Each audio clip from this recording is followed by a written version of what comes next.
Welcome back to Spitballin Cards. In today's video, we're going to be discussing our horror stories and our success stories with grading companies. On top of that, we want to discuss pop counts and what is too high and what is the right number to target. So let's introduce who is here today. Still no Ty this week. He is just doing some family things right now. So we have me, Scott. We have Phil, Filmington, Jeff from Blind About Slabbin, and Chris from Blind About Slabbin. Thanks for hopping on, everybody. So very first topic, we're going to be talking about our success stories or our failures. I think we should start with some good failures. I think failures, everybody can relate to them, and it's just good to relate there, right? Misery loves company. So, Chris, I know you've had a few that you've mentioned already to us before the show. Can you share a few of your experiences and what happened? Sure, Scott. I'm glad that failure is synonymous with me, that you instinctively knew to start with me on this. So that's fantastic. Just getting the right personality out there. Yes. So one of my, I'm going to call it worst because it's just my own stubbornness. I bought this Rafael Devers 2018 Bowman Chrome refractor. So it's numbered out of $4.99. It says rookie. I think I bought it for like $15, and it was absolutely perfect. And at the time, there were 20 PSA 10s. And I'm like, this is an easy gem. No problem. Like, Jeff and I looked this thing over, no issues. Graded it, came back, 9. I'm like, very frustrated. Cracked it, looked it over again, totally fine. Sent it back in. Came back, a 9. Now, at this point, I believe those were $19 subs. So that's $38 in grading on a $15 card. So I'm into it for $63, $53. But my stubbornness will not let me stop. So I'm like, no, third time has got to be the charm. This thing is perfect. Back to PSA it went. Back it came a 9 for a third time. So at this point, I have now spent $57 grading a card that I purchased for $15. And the last PSA 10 sold for like $53 at auction. But I refuse. I refuse at them. I'm already losing money. But I'm like, no, I will not accept the 9. So sent it in one more time. And it came back a 10. And I still have it. I still have the card because now I won't sell it to take the loss. It's just like proof of my stubbornness. And it sits on a shelf in my bedroom. It's just a reminder, that I was right. That's how I like to interpret that. Good. That's awesome. You told PSA who was what and paid them in the process. Did. Yeah. You showed them, Chris. For $76, I showed the hell out of them, didn't I? Yeah. I'll share mine real quick. This is that I could think of off the top of my head. This is my biggest grading mistake right here. Okay.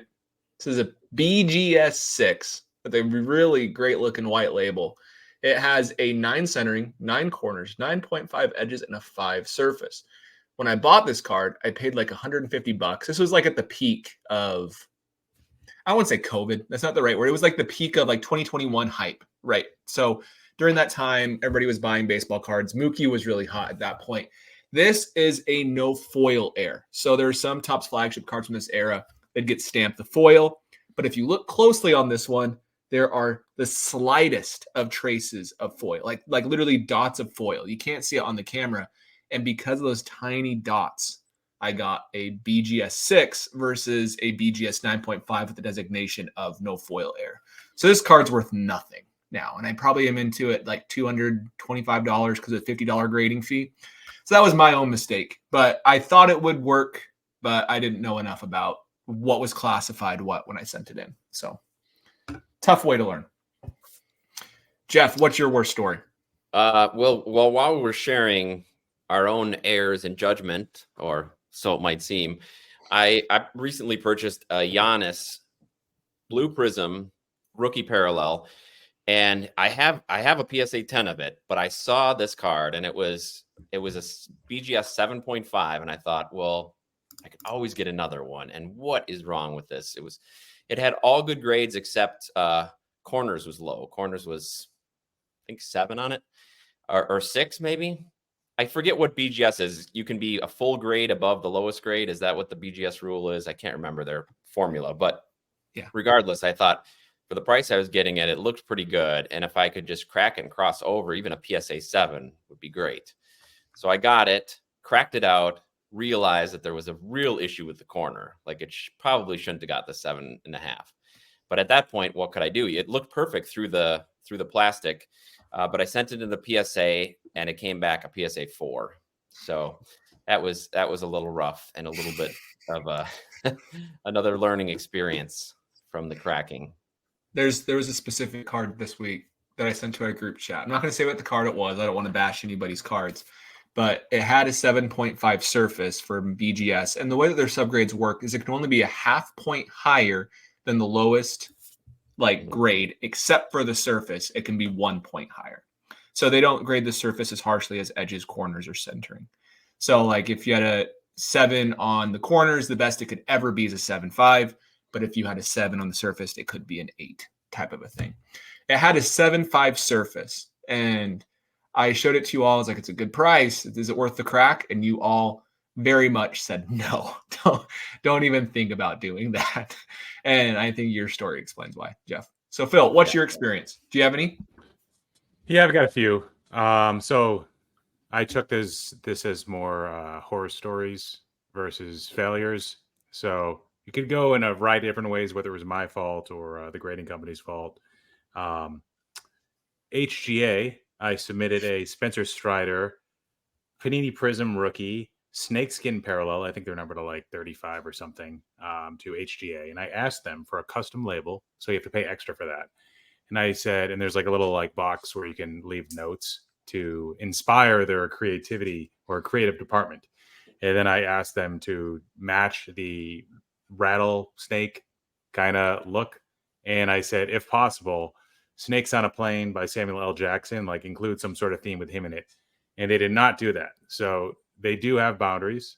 I thought it was like the Wild West. You can just have them do whatever you want, like, you know, stolen clip art, whatever, but they did not cross that boundary. So I was still able to sell the card for a profit.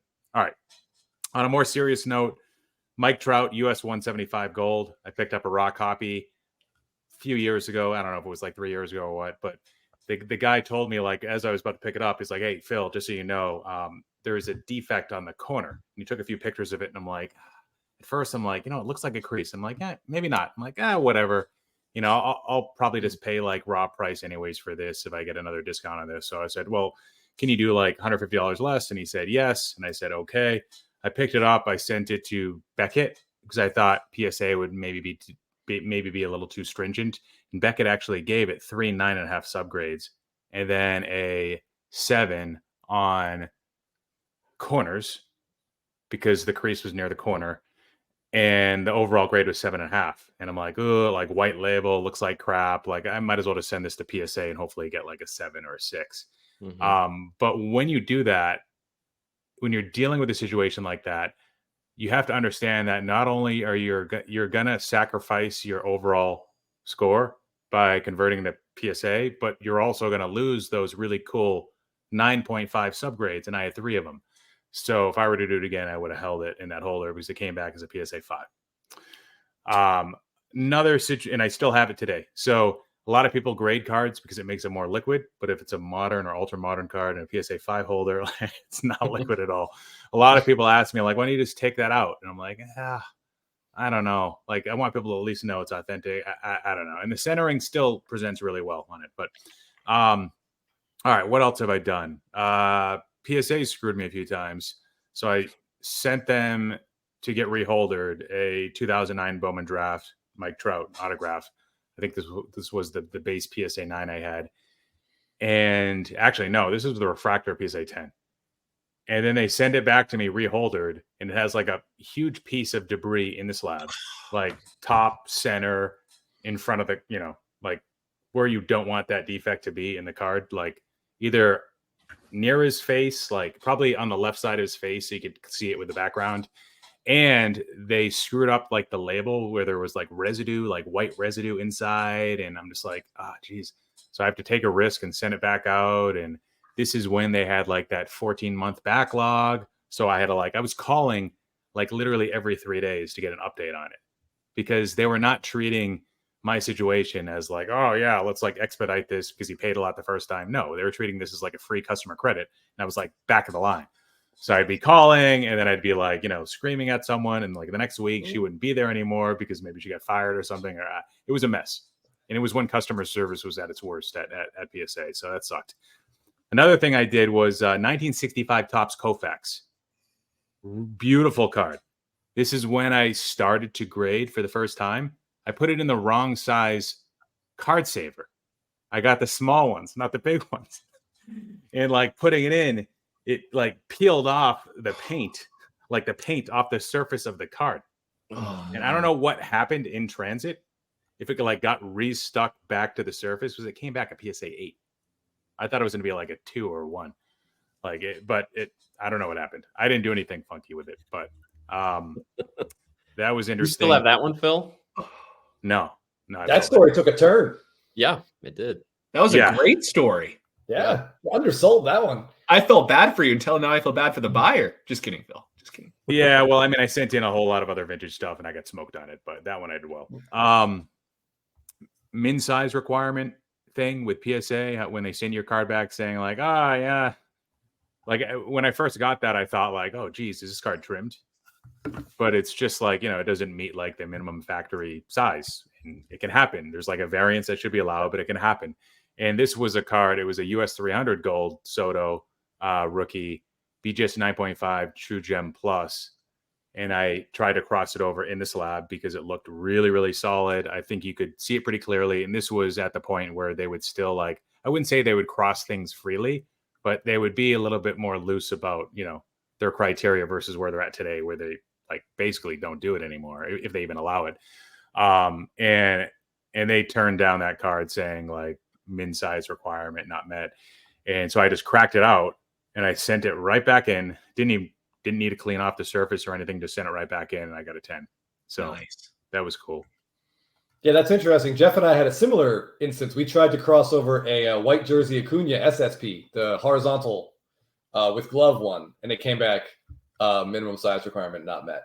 So we haven't cracked that one out yet. We're still a little shaky on that one. But we also sent in a Mookie Betts Chrome Update Gold Refractor that we had bought raw on eBay. This is probably one of our biggest grading wins, but it scared the hell out of us initially. We bought it on eBay raw, which even my wife tells me is an asinine thing to do for a card of that level. But this time she was wrong. It came in, it looked great. We sent it in, it came back N6, and we're like, what?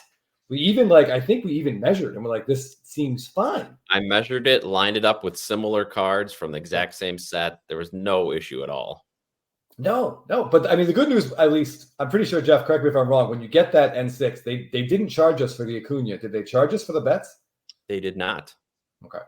They so did not. Just like you, Phil, we just sent that Mookie right back in, and it came back a 10 the second time. And that's probably one of the like crowning jewels of our combined collection.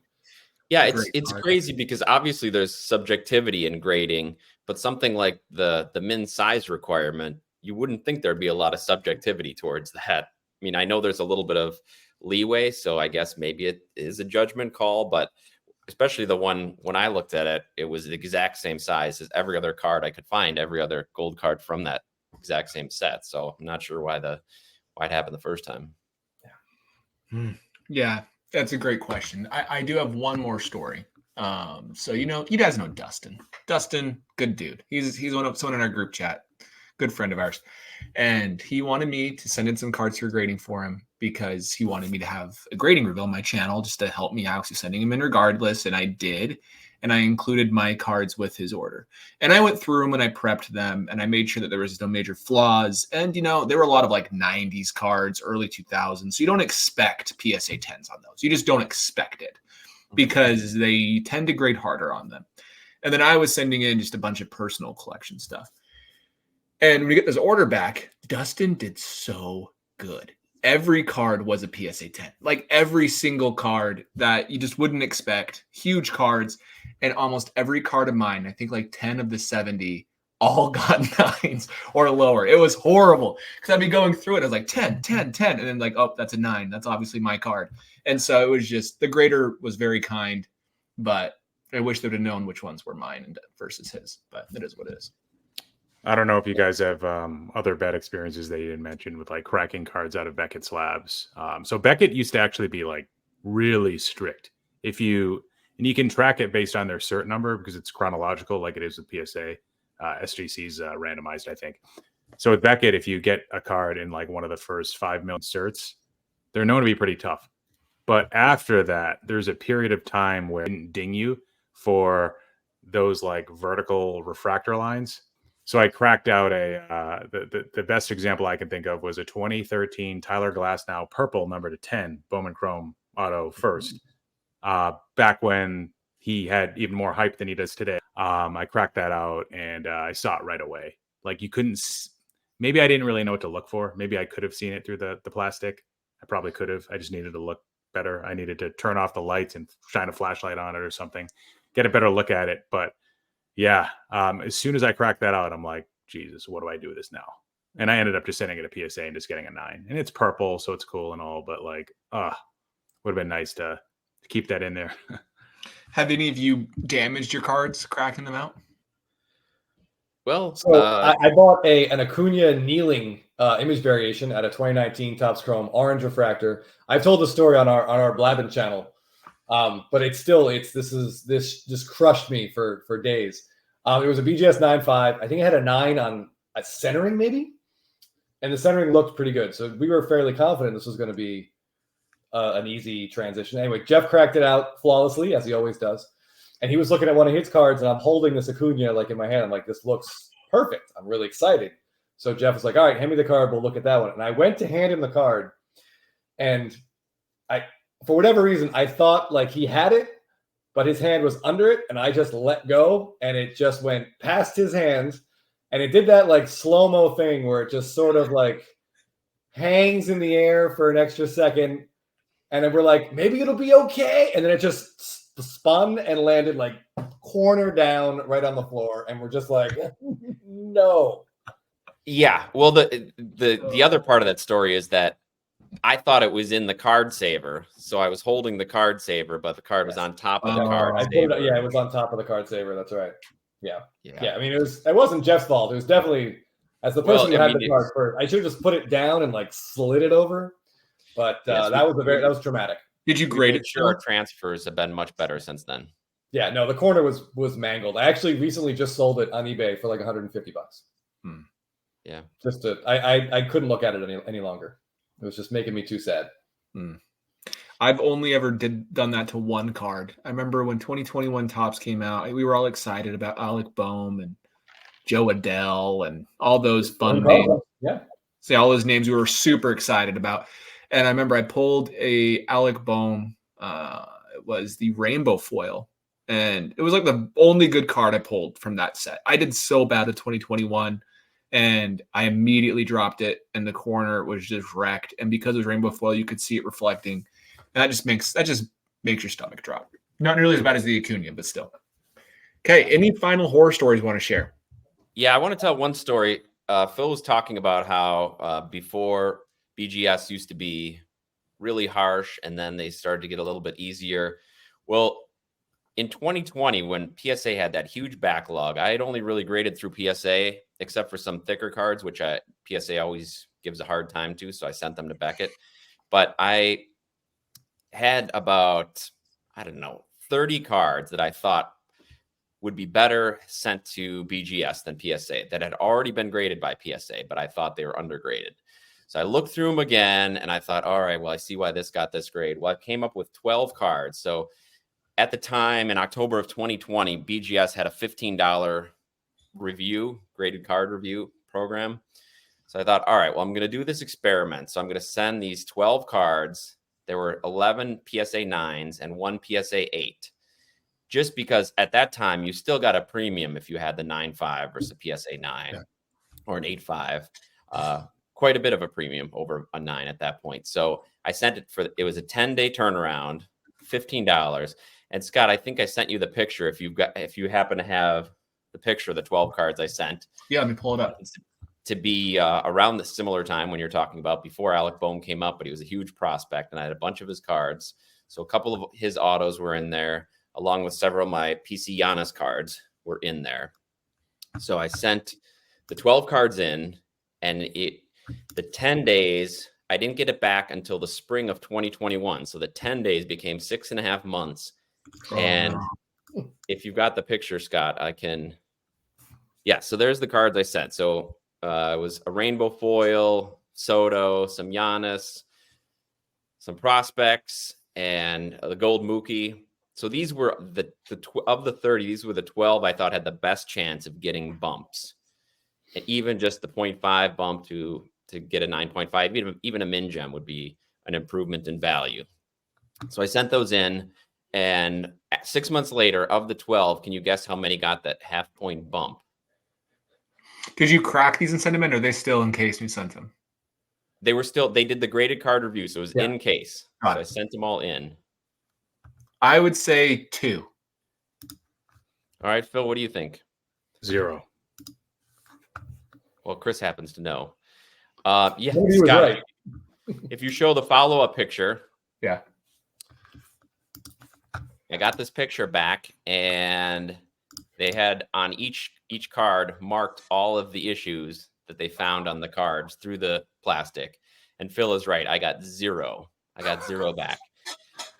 And a couple people in the chat, which would have been a great idea at the time, but just with the timing, the time that it took to get cards graded at the time, it wasn't worth it. But somebody suggested I should just crack them all and send them all clean to BGS and see how many 9.5s I would get, which would have been a great experiment, but it would have cost a lot of money and taken probably another 6 months. So I did not do that, but I was surprised that 0 of them got it. And I ended up cracking a couple out and getting BGS 10s on them. So, I mean, getting PSA 10s on them. Oh, okay. That's really cool. I've always wanted to do a video where I crack a card like 100 times, the same card, and send in a PSA 100 times. Yeah. I can't afford to do that, but I would love to see the percentage there. Or a full experiment, because like Phil was saying with PSA, they so rarely grade doing crossovers, especially paper cards. Chrome, they seem to be a little bit easier on, but it just sometimes you don't feel like cracking it because you don't want to take the chance of it getting the lower grade. And totally. Well, let's transition to our best grading success stories, right? Let's do that real quick. So I'll start with mine. So I sent in an order of probably 15 cards to BGS. No, this is the exact same time frame. So it's to be 10-day, turns into like 10 months, literally. It's kind of what it turned into. Every single card in that order graded like a point to 1.5 points higher than what I anticipated.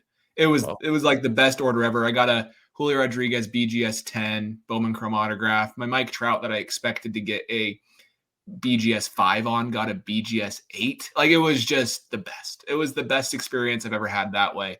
I also sent a Jacob deGrom Japan Fractor, and it was numbered to 25 from Bowman Sterling when he was big.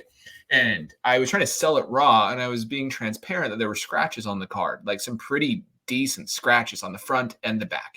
And the corners weren't perfect. So I was saying, I bet you it's like a 7 or an 8 is kind of what I was saying at PSA. Well, no one would buy it because of the damage. So I sent it to SGC, got an SGC 10, and sold it for much more than I paid for it. So that's when I realized SGC is pretty lenient on surface grades, is what I found out.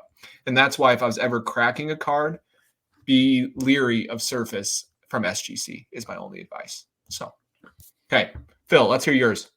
Yeah, I picked up on that note. I picked up a Yamamoto Bowman NPP Gold Refractor SGC 10 with the hope that I could maybe cross it to PSA, but it's missing a little bit of holofoil in the middle of the card. So I clearly called that one out, and at least I'm saving my money by keeping it in the slab. And recently I bought a True Blue Corbin Carroll. Well, this is like 7 months ago. True Blue Bowman Chrome Auto for Corbin Carroll raw. And the seller, I realized afterwards, also was auctioning 9s and 10s of Corbin Carroll, different parallels. So he had like so many that were 9s, so many that were 10s. And I forget if they were all being auctioned at the same time, but they were definitely in his store. And then he had a bunch of raw ones, right? So yes, so the card was did have some edge damage and some surface damage, and I literally held on to it for like 6 months because I'm like, I don't want to send this to PSA because I don't think it'll get a 9. I don't know if I wanted to send it to SGC because he's kind of a volatile guy, and what if I have to then crack it again if I don't get the grade I want and it's not super liquid in an SGC 9? So I just sent it to SGC anyways. I'm like, best chance at a 9 is with SGC. At PSA, I don't think I'm gonna get a 9, maybe 8.5 if I'm lucky. And I got an SGC 10. So cards like that, and it goes both ways, guys. Like Anthony Volpe, number to 499 Bowman Chrome Auto first. I was able to take an SJC 10 that was literally perfect, and I had to send it to PSA twice to get a 10. I had cracked it out of the slab, of course. Thing was like immaculate, like beautiful, and it still took 2 tries to get a PSA 10 from PSA. So, yeah, I have success stories in all directions, and Beckett, I find there's some use cases there too. Say if you get like a nice PSA 9, like I've done this with a couple Jackson Holidays. I don't have the results back yet, so I can't say it's a success, but it's hard to get a nice looking auto for Jackson Holiday. Beckett is more lenient on his autograph so far. But there's certainly going to be some that are just going to come back 9s. So I'm taking what looks to be like well-centered PSA 9s, praying that there's not like some serious like edge, corner, surface thing that I can't see. And I've been sending those to Beckett, trying to get like a BGS 9.5 with a 10 auto, which would increase the value significantly versus just a PSA 9. So BGS is much more. PSA is brutal with their autograph grades. They're brutal. BGS at least is kind of lenient there. But I want to make one thing clear. When we're saying these stories of someone overgrading or undergrading, just be aware every single company does it for different types of conditions. PSA has PSA 10, some of the most off-center cards I've ever seen in my entire life. SGC will grade really lenient on surface. BGS will literally grade a corner that's bent in half 9. Not literally, but you know what I'm saying? Like you'll see some flagship golds or blacks or other parallels that have white and on like 3 corners and it's still a 9.5. So it's one of those things where every company, if you're able to figure it out, you can make the most out of grading that way. So yeah, and like Phil said, there's inconsistency, and Chris mentioned too. We had a Miguel Cabrera X Fractor that we sent in. It was perfect. It was flawless. We bought it raw. I couldn't believe how nice it looked when we got it. We sent it in and we got it back a 6, and it just was inexplicable. So we figured there was something we missed on it. Cracked it out, looked it all over again. No issues with it. Sent it back in and got the 10 when it came back. So it just, there are inconsistencies in all the companies that we've used, and even PSA, who we continue to use. You just have to deal with some of those. So here's like the hypothetical question. Do we put way too much stock into grading at this point for all collectors, like the hobby in general? Are we just being ridiculous? Obviously, it adds a layer of protection for all of us, which is great. Authenticity. Usually they get that right?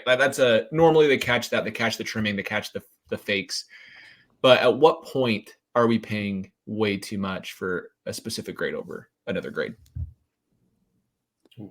That's a whole can of worms. It's kind of off topic. I want to see if you have any thoughts, because I've all felt that way this last year, is that we're paying too much for higher grades at times.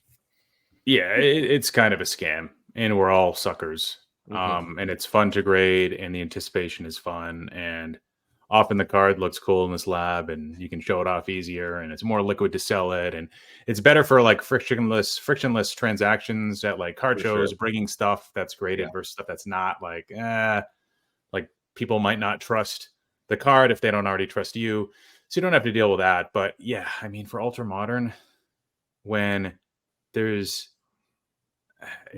almost like binary. You're either getting a 10 or a 9. Like maybe it's a little bit different with like Panini, where they have more serious QC issues. But like sometimes the difference is just like so slight, and it ends up being subjective. And being PSA pretty much grades based on eye appeal, and we have our own eyes, so why don't we just judge that for ourselves? Are they any better than us at grading? Sure, probably. They've seen more cards than us. Like I'm sure an Uber driver is a better driver than most of us because they've driven for longer than us. And I'm using that as an analogy to kind of poke fun at this whole situation where we're just trusting some dude or lady's 30 seconds worth of opinion on a card we have, and it can change the value drastically, especially for stuff that's high pop and literally close to worthless. Some cards, if they're not in a PSA 10 holder. Yeah.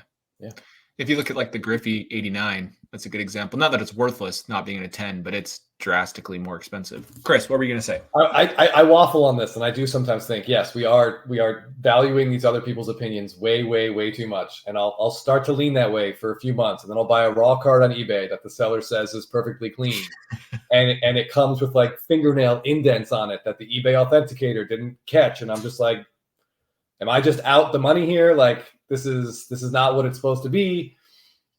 So yeah, I don't know. I don't know. We probably are slightly overvaluing it, but it is like, it's really important. If you're buying a card you can't physically look at. Right. For internet purchases, online purchases, it really helps. Like Phil said, most modern cards you think are probably going to be either 9 or 10, but especially when you're getting the rarer ones or the numbered ones, like I'm thinking Topps Black Parallels, there's only so much you can see on the picture over the internet. Yeah, you can try to zoom in on the corners, but is that a glare? Is that white?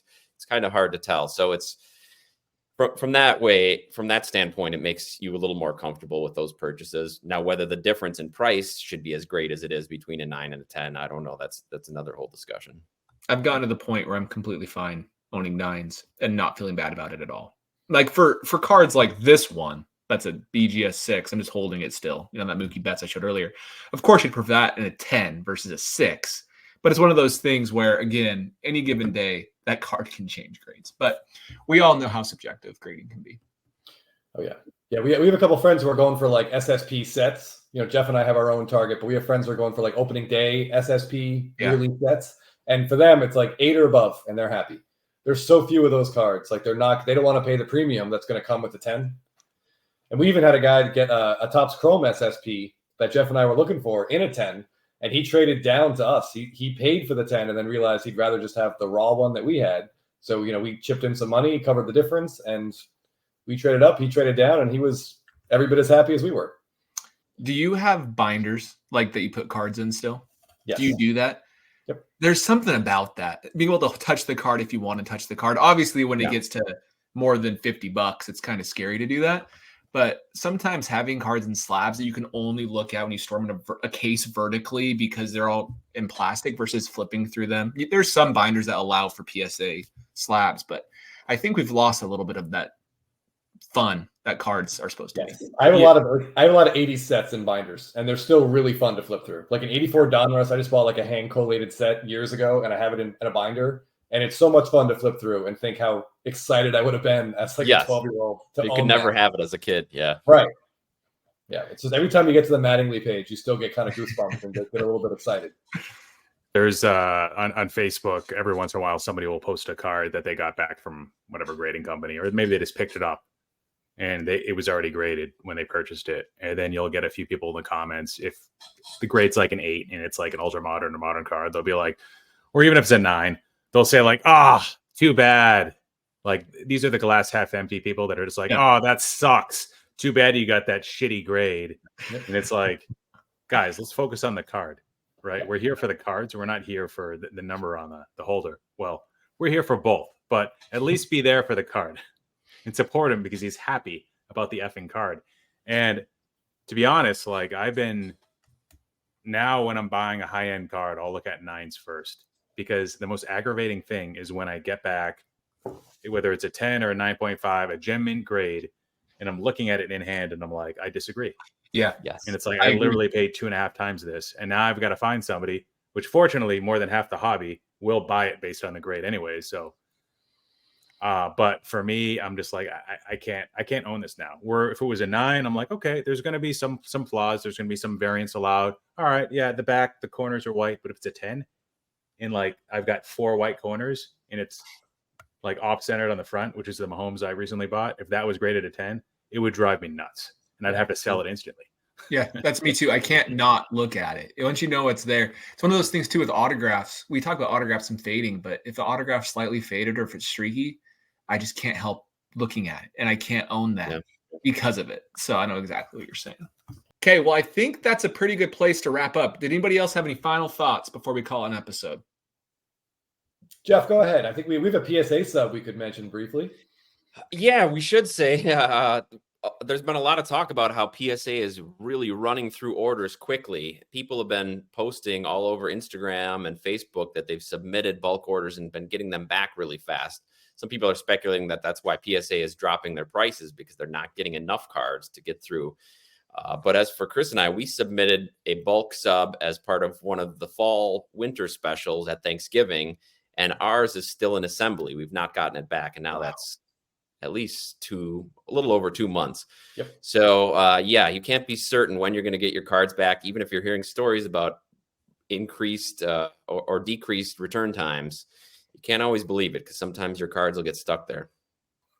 Is there a chance that one of you just fat fingered the entry and you entered it incorrectly, so that's why it's sitting?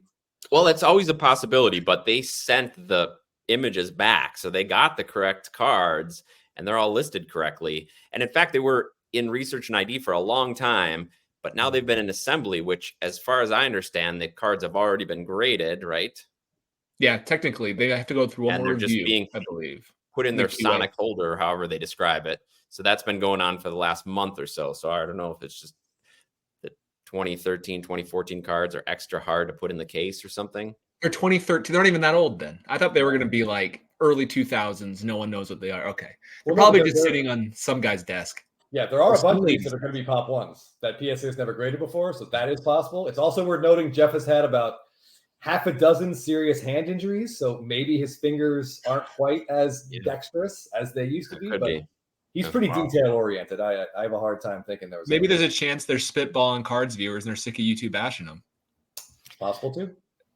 So, Jeff, it's actually one of the benefits of using a third-party like group submission, like a bulk submitter. As long as you use somebody trustworthy, they might be able to appoint somebody, or they might have a relationship with like a sales rep that they can yell at.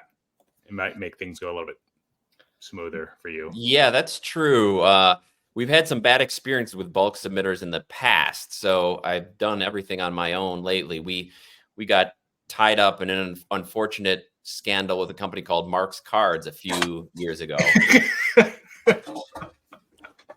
Yes, it was a very harrowing time for the Boehm and Parsons households while our cards were being held hostage and a lawsuit was going on. Did you have any big cards in it? Did we have any big cards in it? Let me tell you, first of all, Jeff and I had only dark hair before the Mark's Cards. Yeah, that's true. Phil and I both had hair before Mark's Cards. Yeah, we had. I think the illusion of there.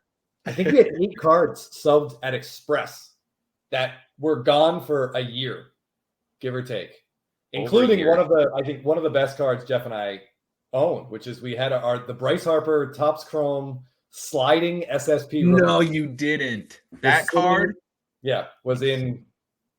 I don't know where the hell it was, but yeah, we missed that card for a year, give or take. So that card's huge now. At one point, I had over 150 cards there, including some great cards like the one Chris mentioned, the Harper. And it was a very scary time because we just kept getting letters from the bankruptcy courts. And I had worked with them before. I had submitted many times through them, and it was very fast and very efficient because they were local to PSA. So they avoided all of the inputting times, and it was a very successful time. They had cheaper prices than it was to do individually. But yeah, for about a year and a half, and we dealt with bankruptcy attorneys. There was a lot of debate as to who the cards belonged to, whether the people that Mark's Cards owed money to would have first claim on the cards, even though we had paid. So yeah, it was a little bit because we paid up front. Everybody paid up front, so they had all our money and our cards. Yeah, I'm getting anxiety with you living this. Yeah. So Phil, maybe group submitters aren't good. Just kidding. There's some great ones. I've used Nash Cards before. They don't pay us to say their name, but they've always been good for me. And that's really all I've used lately, actually, to be transparent. So I saw Nash Card's interview with Jeff Wilson. It was actually pretty good. Seems like a genuine guy. Yeah. And I mean, he doesn't hold things in.